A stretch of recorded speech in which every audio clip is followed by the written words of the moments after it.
لاہور میں موسم کی تبدیلی کے ساتھ ہی گیسٹرو کے مریضوں میں اضافہ ہونے لگا۔ سرکاری اسپتالوں میں روزانہ سینکڑوں شہری پیٹ درد، دست اور قے کی شکایت کے ساتھ پہنچنے لگے۔ ماہرین صحت نے خبردار کیا ہے کہ معمولی لاپرواہی بھی بیماری کو سنگین بنا سکتی ہے۔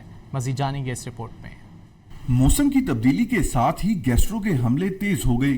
بارش کے بعد جہاں گرمی اور حبس کی شدت بڑھتی ہے، وہیں آلودہ پانی، غیر معیاری کھانے اور حفظان صحت کے اصولوں سے غفلت اس بیماری کے پھیلنے کا موجب بن رہے ہیں۔ ماہرین کے مطابق بچے، بزرگ اور کمزور قوت مدافعت رکھنے والے افراد اس سے زیادہ متاثر ہوتے ہیں۔ ہمارے پاس جو پیشنٹ فلو تھا، سپوز وہ 50 to 70 صرف گیسٹرو کا پیشنٹ تھا، اگر ایمرجنسی میں تو وہ اب بڑھ کے 250 پلس پہ چلا گیا ہے۔ اور اس کی ریزن یہی ویدر چینجز، جیسے آپ نے بتایا کہ ویدر چینجز ہیں، اور جو بارش ہے اس کے پانی کی وجہ سے سیوریج اوور فلو ہونا، واٹر کنٹامینیشن ہونا، اس کے علاوہ پور ہائیجین ہے سب سے امپورٹنٹ ہمارے پاکستان میں، کہ بچوں کا اسپیشلی نیلز کا بڑا ہونا، نیلز کا ان کے گندے رہنا۔ طبی ماہرین نے بتایا کہ گیسٹرو کی صورت میں سب سے بڑا خطرہ جسم میں پانی کی کمی ہے۔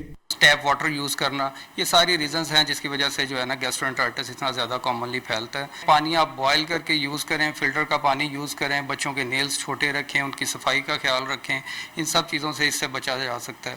ماہرین نے زور دیا کہ احتیاط کو معمول بنایا جائے تاکہ صحت مند زندگی کا انتخاب کیا جا سکے۔